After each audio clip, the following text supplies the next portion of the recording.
سوچ کے آپ نے قدم اٹھایا، یہ جو موٹر سائیکلوں کو الیکٹرک بنانے کا فیصلہ کیا، اور میں اپنی ٹیم کو، حماد اظہر آپ کو اور آپ کو بھی خسرو بختیار، کیونکہ آپ نے وہ آگے ڈیولپ کی جو ہماری ای وی پالیسی تھی، اور اس کے تحت پھر ایک آگے فیوچر کا پلان دے دیا آپ نے سب کو کہ آگے ڈائریکشن کیا ہے گورنمنٹ کا۔ دیکھیں، جو آج تک ملک آگے گئے ہیں ان میں سب سے بڑی جو ایک کامن چیز رہی ہے سارے ملکوں نے، جو انہوں نے سب نے کیا، وہ یہ کہ انہوں نے ہمیشہ آگے کا سوچا۔ چائنا کی جو اب ساری ڈیولپمنٹ دیکھ لیں اب، اور ہم جب وہاں گئے چائنا میں تو ان کے 10 سال 20 سال 30 سال کے پلان بنے ہوئے ہیں۔ تو جب تک جو آپ کی پالیسیز ایک لانگ ٹرم نہیں ہوتی، وہ پھر روڈ میپ نہیں ہوتا ملک کے پاس، پھر ملک فیصلے کرتا ہے الیکشن ٹو الیکشن، یا ایسے فیصلے کرتا ہے، کوئی جو مافیاز بیٹھے ہوتے ہیں وہ آپ کی پالیسیز چینج کر دیتے ہیں، ان کو وہ اپنے فائدہ اٹھانے کے لیے فیصلے کرتے ہیں۔ تو جو ملک کا آگے جو روڈ میپ ہوتا ہے وہ ڈیولپ ہی نہیں ہوتا۔ نبی صلی اللہ علیہ وسلم نے کہا تھا کہ اس دنیا کے لیے اس طرح جیو کہ آپ نے کل مر جانا ہے، سوری، اگلی دنیا کے لیے ایسے جیو کہ کل مر جانا ہے تاکہ آپ کے اعمال اچھے ہوں، لیکن اس دنیا کے لیے ایسے جیو آپ نے 1000 سال زندہ رہنا ہے۔ یعنی آج بیٹھ کے پلاننگ کرو کہ آگے آنے والی جنریشنز کے لیے آپ کس طرح کا ملک چھوڑ کے جائیں گے، ملک کو کیا مسئلے آ رہے ہیں، یہ کیسے حل ہوں گے۔ تو یہ جو ہماری کلین اور گرین پاکستان، اور اس کے اندر ہی فٹ ان ہوتی ہے آپ کی یہ الیکٹرک وہیکلز کی پالیسی، یہ اسی کا حصہ ہے۔ جب آپ یہ فیصلہ کریں گے کہ ہم نے اپنے ملک کی ہوا بھی صاف رکھنی ہے، ہم اپنے پانی اور دریا صاف رکھنے ہیں، ہم نے اپنے شہروں کو صاف رکھنا ہے، تو اس کے لیے کیا آپ کو قدم اٹھانے پڑیں گے؟ جس طرح ہم نے اب 10 بلین ٹری سونامی، درخت اگانے پڑیں گے ملکوں میں۔ پاکستان بدقسمتی سے وہ ملک ہے جس میں سب سے کم ٹری کور ہے، درختوں کا جو ہمارے اس ملک میں جنگلات ہیں وہ سب سے کم ہے، ہندوستان کے ہمارے سے زیادہ ہے۔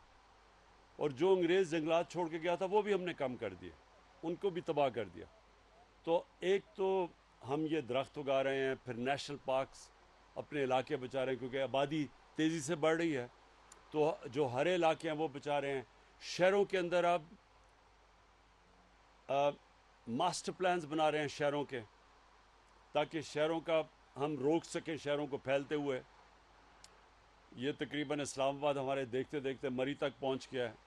اس اسلام آباد نے پچھلے 20 سالوں میں 1.5 گنا زیادہ بڑھ چکا ہے، گرین کور کم ہو گیا، کیونکہ کوئی پلاننگ نہیں ہے۔ تو اب سے ہم نے سارے شہروں کے ماسٹر پلانز بنا رہے ہیں، کئیوں کے کمپلیٹ ہونے والے ہیں 6 مہینے تک، تاکہ ہم شہروں کو پھر پلان کر سکیں کہ ان کا پانی کا سپلائی کدھر ہوگا، گندگی سے ہم نے کیا کرنا ہے، کیسے ہم نے ٹریٹمنٹ پلانٹس لگانے ہیں۔ مثلا اسلام آباد کے چشمے تھے، سارا سیوریج بن چکا ہے، وہاں نالے بن چکے ہیں، کیونکہ ان کے اوپر کسی نے سوچا نہیں ٹریٹمنٹ پلانٹس پر لگانے کا۔ ریسائکلنگ، پانی کو کیسے بچانا ہے، پانی کے آگے پرابلمز ہیں۔ اور پھر سب سے بڑی چیز پولوشن، جو ہمارے دیکھتے دیکھتے لاہور، جو سٹی آف گارڈنز سمجھا جاتا تھا، اور پشاور، یہ دونوں سٹی آف گارڈنز کہا جاتے تھے۔ تو یہ دونوں شہروں میں جو پولوشن لیولز ہیں، خاص طور پہ لاہور میں، وہ اب انسان کی جانوں کو خطرہ ہو گیا۔ یہ اندازہ لگایا جاتا ہے کہ جو لاہور میں جو اس وقت پولوشن ہے، 11 سال اوسط ایک انسان کی زندگی میں کم ہو جائیں گے جو لاہور میں اس پولوشن میں رہے گا۔ تو یہ اس کے امپیکٹس ہیں، ڈینجر لیول سے اوپر پولوشن چلی گئی ہیں۔ کراچی میں بھی یہ حالات ہیں، سمندر کے اندر سارا سیوریج جا رہا ہے۔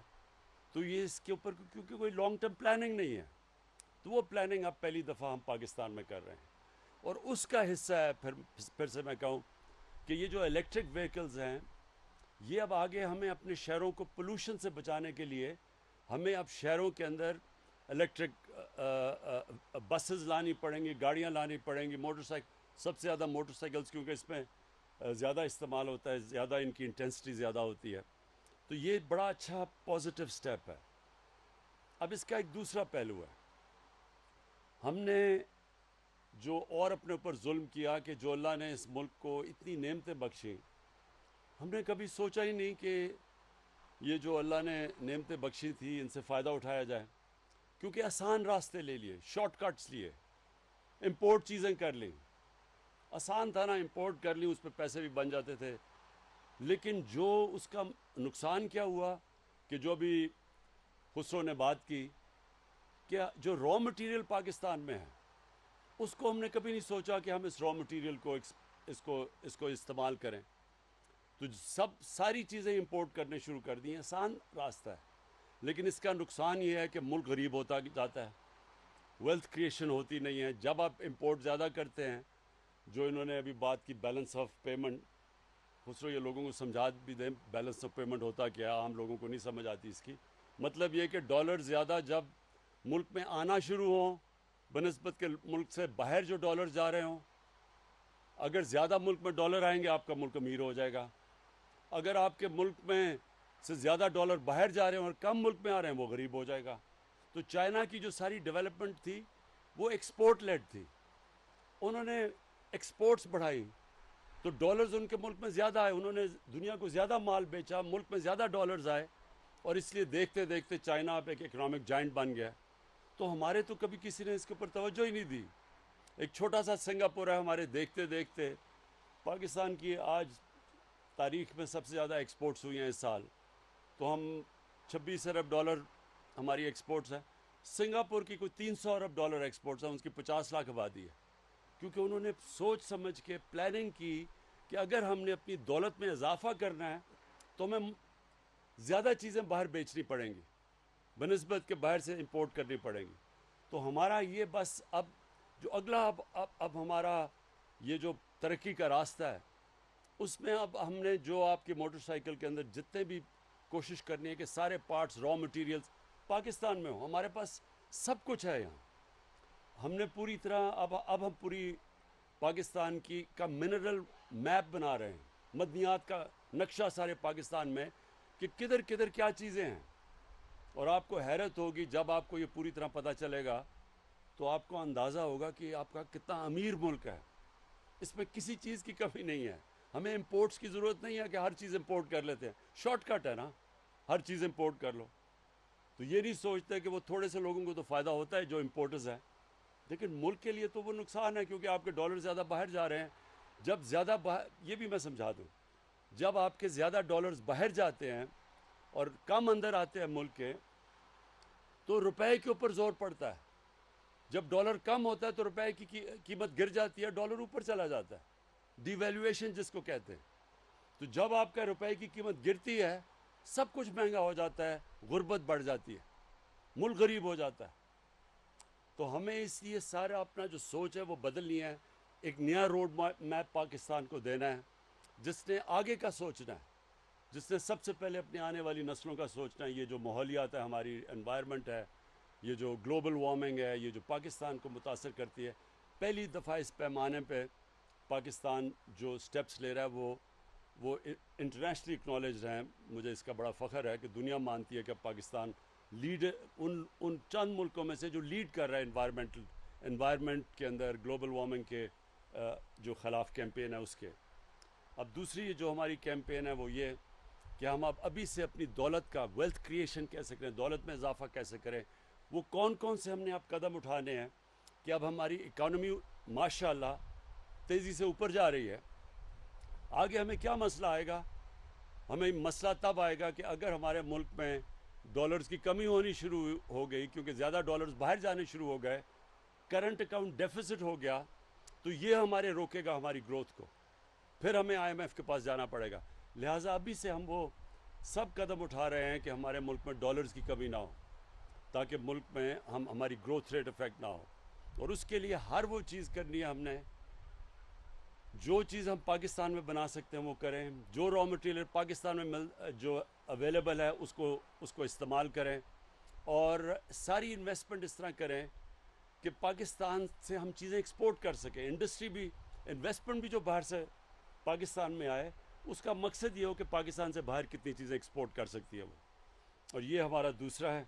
اور انشاءاللہ مجھے جو تیسری چیز بڑا اس ملک کے لوگوں کے اوپر پورا اعتماد ہے کہ جب بھی اس ملک کے لوگوں کو ٹیسٹ کیا گیا ہے، جب بھی ہم نے مشکل وقت آیا، زلزلہ آیا، ہمارا فلڈز جب آئے 2010 کے، تو جب بھی لوگوں کو اس ملک کے ٹیسٹ کیا گیا تو لوگ ہمیشہ، ہمارے لوگ، ان میں وہ کھلے دل کے لوگ ہیں، جنراسٹی ہے. اگر آج ٹیکس نہیں دے رہے تو اس کی بہت بڑی وجہ یہ ہے کہ ان کو یہ اعتماد ہی نہیں ہے کہ ہمارا ٹیکس صحیح طرح استعمال ہوگا. ان کو ہم اعتماد بحال کر رہے ہیں کہ ان کا ٹیکس ان کے لیے، اپنے خرچے کم کر رہے ہیں، فضول خرچی کم کر رہے ہیں. یہ جو پروٹوکول کے اوپر ہم پیسے خرچ کرتے ہیں، اپنے سے شروع کر رہے ہیں نا، اپنی مثال سے.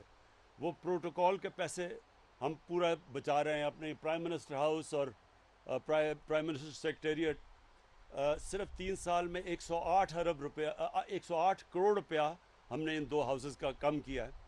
اور جو باہر کی ٹریول ہے اس سے پیسہ بچا رہے ہیں، صرف اپنے ٹیکس پیئر کو یہ بتانے کے لیے کہ آپ کے ٹیکس کی ہم قدر کرتے ہیں. ہم آپ کا ٹیکس آپ کے اوپر خرچ کریں گے بنسبت اپنے اوپر خرچ کرنے کے لیے. تو جیسے جیسے ان کا یہ اعتماد بحال ہوتا جائے گا، انشاءاللہ ہماری ٹیکس کلیکشن بڑھتی جائے گی، ملک کی دولت میں اضافہ ہوتا جائے گا، ملک اپنے پیر پہ کھڑا ہو جائے گا. یہ جو ہمارے ذہن میں ایک غلامی آئی ہوئی ہے کہ جب تک ایڈ نہیں آتی، باہر سے امداد نہیں آتی یا قرضے نہیں آتے، ملک نہیں چلے گا. ملک کا پرائم منسٹر باہر جاتا ہے تو پہلی چیز پوچھتے ہیں جی کتنے پیسے لے کے آئے، کتنی جی امداد ملی. کامیاب دورہ، اچھا کامیاب دورہ کیا ہو گیا کہ پیسے لے کے آ گئے، بھیک مانگ کے کسی سے پیسے لے کے آ گئے. جب تک یہ ذہنی غلامی سے نہیں ہم نکلیں گے، جب تک انسان اپنے پیر پہ نہیں کھڑا ہوتا، اس کو پتہ ہی نہیں چلتا کہ اس کے اندر اللہ نے کتنی طاقت دی ہے. جب تک وہ وساکیوں سے چلتا ہے، وہ کبھی اس کے اندر زور نہیں آتا. تو وہ پاکستان اب تیسرے راستے پہ نکل گیا اپنے پیر پہ کھڑے ہونے کے لیے. اور انشاءاللہ آپ دیکھیں گے دنوں میں کہ یہ ایک مہینوں میں، سالوں میں، کہ یہ کتنا بڑا عظیم ملک بنے گا. ڈاکٹر امجد، آپ کو اور آپ کی ٹیم کو میں پھر سے مبارک دیتا ہوں، خراج تحسین پیش کرتا ہوں. اور انشاءاللہ آپ کی حکومت پوری مدد کرے گی کہ اور ہم کیسے آپ کو مضبوط کر سکیں. شکریہ.